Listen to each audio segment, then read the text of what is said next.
Berqara döwletimiziň milli şäher gurulşyk tejribesiniň we dünýä derejesindäki binägarlyk sunuwatynyň faýdalaşy goşdurmak arkaly gahrman arkadamyň we arkadaly gahrman serdarymyň ýygydaly tagallalaryny netijesinde peýda bolup, her zaman türkmen şäher gurulşygynyň ajaýyp nusgasyny öwürlen arkada şäherniň durmuşynda ýygydaly bolup geçýän ajaýyp hemde taryhy wakalar şäher ýaşaýjylarynyň guwunjyny buýsanjyny artdyrýar. Munun üçin olaryň gahrman arkadamyda we arkadaly gahrman serdarymyda tüý sürekden bildirýän hoşarlyklaryň hemde beýan edýän alkyş sözleriniň şäheri ýok. Arkadaş şäherniň awanna ifadanaky halkara açylyk akademiýasyna geçirilen hoşarlyk maslahatyna çykyş edenlerem bular barada aýdyp türkmen halkynyň milli lideri, Türkmenistanyň halk maslahatynyň başlygy gahrman arkadamyda hemde arkadaly gahrman serdarymyda bu gurda alyp barýan işleriniň mundan meýlekteri başlanmagyny arzu etdiler. Maslahata çykyş edenler şenme günü 24 fevralda Türkmen halkynyň milli lideri, Türkmenistanyň halk maslahatynyň başlygy gahrman arkadamyň arkadaş şäher boýunça iş taparyny amala aşyryp, täze döwrewap şäherde alınıp barýan işler bilen tanışmagynyň dowamyna bir ýerde gurulmagy meýleşdirýän beýleki desgalaryň hataryna Owa Hojalyk Uniwersitetiniň täze binalar toplamynyň gurulşyk taslamalaryny gözden geçirmeginiň bu gurdaky işlere möhüm ähmiýet berilýänini belediler. Ma'lum bolşýaly türkmen halkynyň milli lideri gahrman arkadamyz arkadaş şäherniň gurulşygynyň ikinji taparyna gurulmagy meýleşdirilýän desgalaryň hataryna Owa Hojalyk Uniwersitetiniň täze binalar toplamynyň ilmi önümçilik we ilmi bagly ekrançylyk, däneçilik institutlarynyň gurulşyklarynyň meýleşdirilendigini belläp, täze şäherde guruljak ýokary gowy mekdebiniň dolanyş döneminiň işini talabarlaýak ýola goýmagyň wajypdygyny aýtdy we bu işleriň ýygydaly kämilleşdirilmegini nokdady. Munun özi täze ýokary gowy mekdebiniň dolanyş we hojalyk işleriniň bildirilen talaplara laýyk gelmegine aýratyn ähmetliler. Şeýlede ýokary gowy mekdepleriniň talaplarynyň her zaman almany sany ulgamy ýokary derejede öýleşdirmekler ugruna zerur tagallalar edilmeliler. Çykyş edenler gahrman arkadamynyň täze şäherniň gurulşygynyň ikinji taparyna bina ediljek Owa Hojalyk Uniwersitetiniň gurulşygyna bolşýaly oň enjamlaşdyrylyşyna bedek işlerini her zamanyň öten tejribesiniň ulanmalygyna üns çekendigini, şeýlede Owa Hojalyk podogyny öçmejek ýyl goýan beýik şahsiýetleriň eger uly tejribe toplanan Owa Hojalykçylaryň heýkelleriniň oturdylmagy bilen baglanşykly meseleleri öwrenmek babatda anyk görkezmeleri berendigini bellediler. Bular barada aýtmak bilen maslahatnajar şeýle wezipeleri ýerine ýetirmeň uly ähmeti barada durup beşdiler. Şonuň ýaly maslahatyň dowamyna gahrman arkadamyz hormat prezidentimiň kabul eden oňun sözgüdüne laýyklykda ýurdumyzda paýtanyň we buğdaýyň döwlet tarapyndan satyn alyş narhynyň ýokarlandyrylandygyny belläp, bu sözgüdüň ýerden alynýan hasylyň ýokarlanmagyna we daýhanlaryň işine bolan höwesiniň artmagyna möhüm ähmetiniň bolanyny belledi. Şunun bilen birlikde degişli ugur boýunça bilim alýan talipleriň her zamanyň sany ulgamyny netijeli öýleşdirmekler uguruna zerur tagallalar edilmelidir.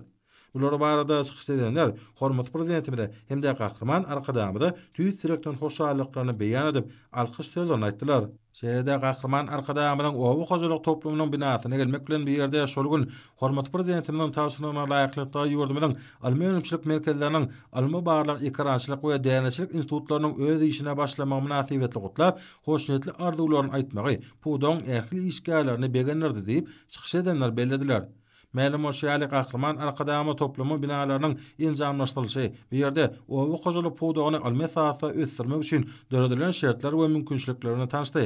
Gahrman arkadamy toplumda döredilen mümkinçilikleriň netijeli ulanylmagy bir ýerde sany ulgamyň öýleşdirilmegi uguruna zerur tagallalaryň edilmeligini belledi we toplumyň ähli işgärlerini alyp barýan asly işlerini üstünlikler arzu etdi. Türkmen halkynyň milli lideri gahrman arkadamyň arkadaş şäherine bolmanyň dowamyna almy önümçilik merkezleriniň we pudoga degişli almy baglyk institutlarynyň işine dünýäniň öten tejribesiniň we halkara hyzmatdaşlygynyň ugurlaryna möhüm ornuň degişli bolmagyna üns çekdi. Maslahata çykyş edenler gahrman arkadamyň kesitläp öňde goýuny wezipeleriniň ýurdumynyň Owa Hojalyk toplamyny hasy ösdürmäge, halkymyň awadançylygyny ýokarlandyrmagy hemde azyk bolçylygyny munun meýlekde öpüşen etmäge gönükdirilendigini noktadylar we munyň üçin tüý sürekden hoşarlyk sözlerini beýan edip alkyş sözlerini aýtdylar. Bilşime diýýäli türkmen halkynyň milli lideri, Türkmenistanyň halk maslahatynyň başlygy, Türkmenistanyň hormatly ýyly ýaşulsy, alim gahrman arkadamyz akıllı şehir konsepsiyetinden uğralıp kurulan o zaman Köpetdağ'ın eteğinde İngmir tebigatın oğudan yerine yerleşen Arkadağ şehirine Novat'taki iş saparını geçirdi. Şol iş saparını hem tarihi çözgütlere teretti. Bilişime diyali yurdumuzda İngmir Bayri Okoroku Mektebimiz olan Türkmen Oğuzculuk Üniversitesi'nin Arkadağ şehirinin ikinci tapırına kurulmağı meyilleştirilen teyze binalar toplumunun taslamatına teretmeyi, özünün gımmatlı maslahatlarını vermeyi, hem de Türkmenistan'ın Oğuzculuk Ministerliği'nin ilmi varlık denetçilik institutunun, ilmi varlık ekrançılık institutunun Arkadağ şehirinin Oğuzculuk toplumuna getirilmeğine ihtiyar vermeyi bizim için Türkmen Oğuzculuk Üniversitesi'nde zahmet çeken profesör muallimler için, talip yaşlar için, bütün yurdumuzun oğuz zahmetkeşler için İngmir tarihi vaka oldu. Men şu tarihi vaka bilen hormatly prezidentimiz Arkadağ Gahraman serdarymyzy, Türkmen halkynyň milli lideri Gahraman Arkadağymyzy, bütün Türkmen halkymyzy sizin ähliňizi tüýsürekden gutlayan, edi diyarymyzda ekrançylygyň, mallarçylygyň, suwar şulgamyň İngmir gadim mekanyny bugün Arkadağ şäherine yurdumuzda İngmir Bayry Okoroku mektepleriň biri bolan Türkmen Oğuzculuk Üniversitesi'nin täze binalar toplumynyň gurulmagy geljek ýaş nesillerimizi watan söýjilik ruhunda terbiýelemekde, tebigat söýjilik ruhunda terbiýelemekde, inata wepali, watany wepali döwraba kämil hünärmenler terbiýelep ýetişdirmekde aýratyn bir döwlet derejesinde şertleriň döredilýändiginiň aýdyn suwutnamasydyr. Hormatly adamlar, fursatdan peýdalanyp edi diyarymyzda milli iqtisadiýetimiziň ähli puwdoktorlaryň bir hatarda Oğuzculuk puwdogyny döwrap estirmekligi, ilmi esas estirmekligi, dünýä tejribelerini utdoşdyryp estirmekligi, hem de ata-babalarymyzdan, ene mamalarymyzdan nesilden nesile geçip gelýän milli tejribelerimiz bilen, milli mirasymyz bilen, milli gymmatlıklarymyz bilen sazlaşdyryp estirmekligi iň mümkinçilikler ýygyder döredýän Türkmen halkynyň milli lideri, Türkmenistan halk maslahatynyň başlygy, Türkmenistanyň hormatly ýyl ýaşulty alim Gahraman Arkadağymyzyň, hormatly prezidentimiz Arkadağ Gahraman serdarymyzyň janlar sag bolsun, ömürleri uzak bolsun, alyp barýan ýyl ýurt wagtly işler hemişe rowaşlyklara wesensin. Hoşalyk maslahatynyň ahyryna gatnaşyjylar hormatly prezidentimiň adyna ýyllanma kabul etdiler. Soňra bir ýerde Owa Üniversitesining dörejilik toparynyň ýerine etilmeklerine aýdym taýly çykyşlar ýaýbanlanarly. Onun näki köpü uşuny çykyşlar berkara döwletiň täze ýamynyň galkyş döwrüniň ajaýyp basnamasy bolup ýanlandy. Ýurdumynyň durmuşynda möhüm ähmeti bolan şany wakalaryň aýdym taýly çykyşlar bilen utgoşdurulmagy asyrly däwe urly. Munyň özi ileri tutulýan asyrly işleriň ähmetini hasa belinde göterýär. Häzirki döwürde ýurdumynyň ähli uglar boýunça gazanýan ösüçlerini wasp eden aýdymçylaryň, sadanlaryň we tansçylaryň çykyşlaryny tomaşaçylar uly ruhanyetlik bilen garşyladylar. Hende olaryň çykyşlaryny şowkuny el çapşyňlar bilen alkyşladylar. Munyň özi syňgy dostlaryna çykyşlaryna berilýän ýokary bahadyr.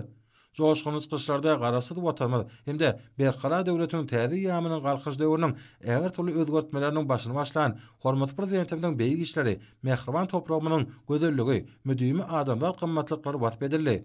Aýdym sa toparlaryň agdalaryny zekili ýaşlary öz usfatlyklaryny görkezdiler. Olaryň tomaşaçylara sowat beren ajaýyp çykyşlary, ýerine ýeterjilik usfatlygy uly gyzyklanma döretdi.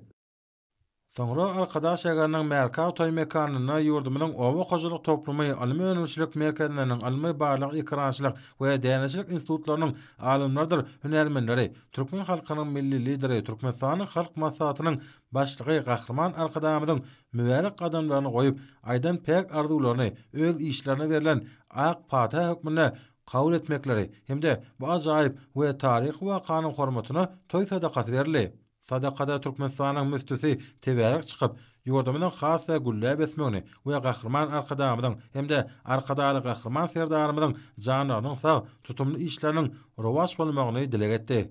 Ey Allah'ım, öldürün ömürlerinin manisini, halkımda ve vatanımıza hizmet etmekte görüp,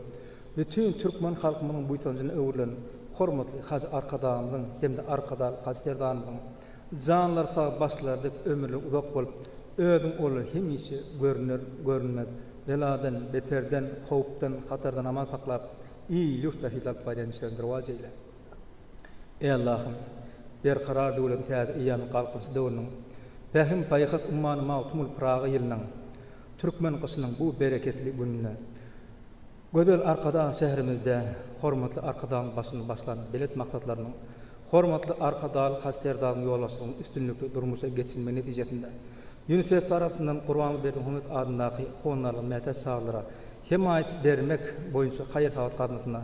sağlığını dikertmek üçün kömek mätäç sağlar lukmasyt hizmetlerinin berilenligi ve olaryň ýaty geljegi bolan umytlaryny poltalanmagy bolan goşuldy üçin gowanamyň gowşulmagy hem de ey Allah'ım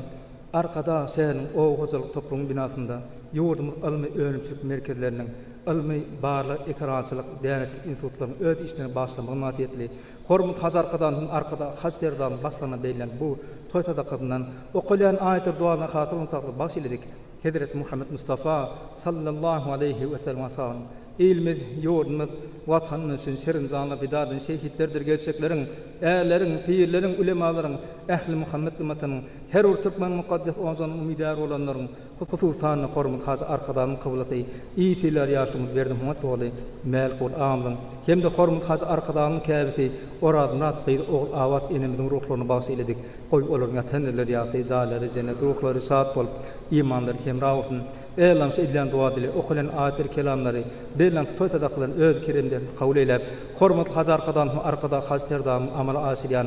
şular ýaly sowaply hem de tarih tutulman dowam alyp ilim zasuda ýurdumyz parahat bolup ýyllarymyz bereketli tasaklaryny ırtkal hem de döwletleýler ve qurra bi enzilni munzala mubarak ve ente hayrul munzilin amin ya rabbil alamin. Soňra sadaqatnyjlara türkmen halkynyň milli tagamlary köderedildi. Sadaqatnyjlar dud tagam dadyp ayet töwür etdiler. Olaryň ählisi agdyberlik bilen türkmen halkynyň milli lideri Türkmenistanyň halk maslahatynyň başlygy Gahrman Arkadamyda hem-de hormatly prezidentimiz Arkadaly Gahrman Serdarymyda berk jan saglyk uzak ömür başlarynyň dik bolmagyny hem-de giň gerimli asyrly işlerine täze ajaýyp üstünlikleri gazanmaklaryny garaşlar hemişeli beýtarap döwletimiziň gülläp esmegini ýurdumyzyň owa gojalyk podugynyň şol sanyna arkada çegerine täze işläp başlan almy öňümçilik merkezleriniň almy barlyk ekrançylyk we dänerçilik institutlarynyň işleriniň elmi dama rawaşlyklary beslenmegini dilek etdiler.